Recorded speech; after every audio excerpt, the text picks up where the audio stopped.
This is Pioneer's TS-WX1010LA.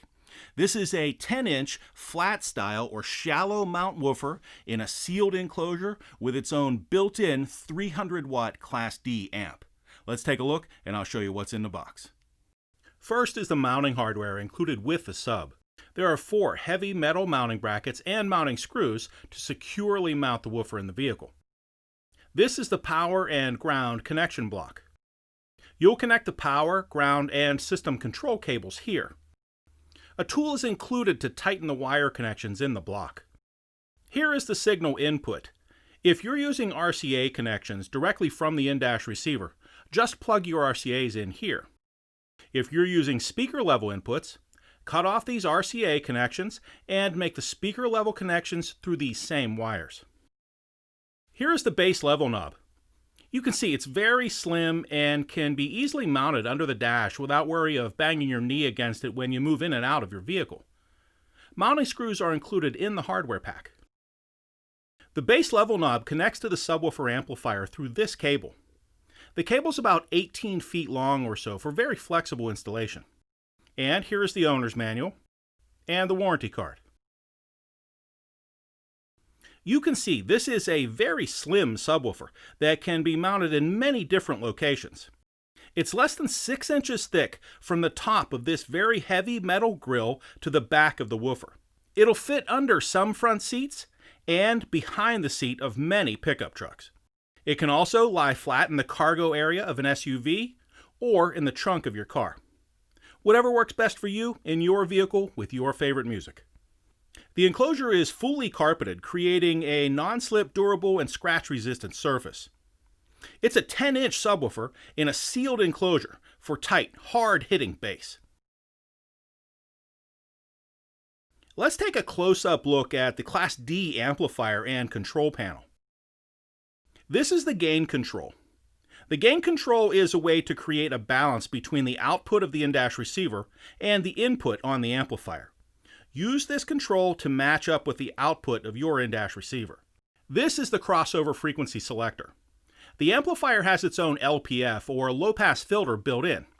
This means when the LPF is switched on, only low frequencies will be played back by the subwoofer. Choose the crossover frequency that works best for your favorite music. I recommend starting with a setting of around 80 Hz. This is the bass boost level from 0 to 12. This can also be controlled by the remote bass level knob that can be mounted in the vehicle. If you are planning to use the underdash bass level knob, set this control to 12 for best control over the system when you're using the remote controller. This is the bass boost frequency selector.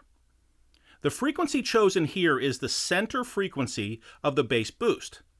Choose between 40 and 100 Hz for the best effect for your favorite style of music. I recommend setting this to around 60 Hz to start. This is the 40 amp fuse at the amplifier. The power connection must extend to the vehicle battery.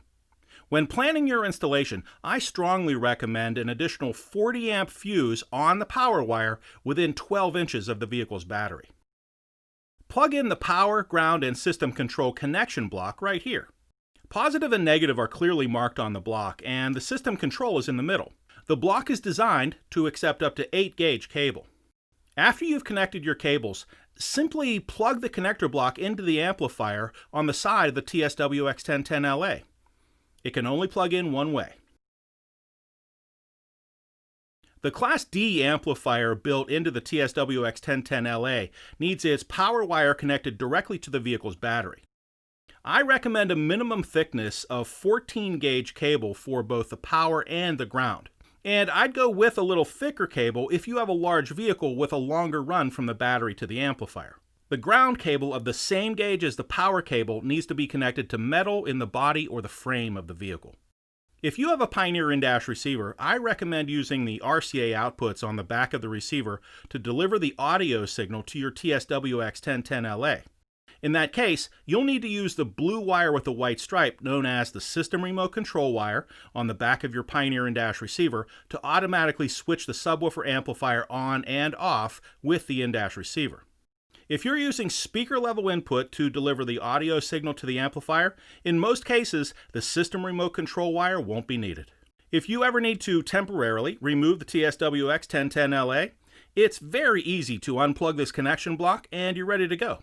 Simply plug it back in later. If you choose to use it, the remote base level knob connection cable will plug in right here. The input signal connector plugs in right here. Use this switch to select the input signal type. The sub can operate on either RCA level input with a direct connection to an in-dash receiver or with speaker level input. If you're using RCA input from an in-dash receiver, select RCA. If you're using speaker level input, select SP line. Next is the LPF, or low pass filter on-off switch. If you're using a low pass filter crossover on your in-dash receiver and it's connected directly to the subwoofer through RCA cables, you can switch this off. If you don't have an LPF or a low pass filter on the in-dash receiver, or if you don't know if you have an LPF on the receiver, be sure to switch this on. This is the phase control. It can be set to either normal or reverse phase. Try both of these settings in your vehicle.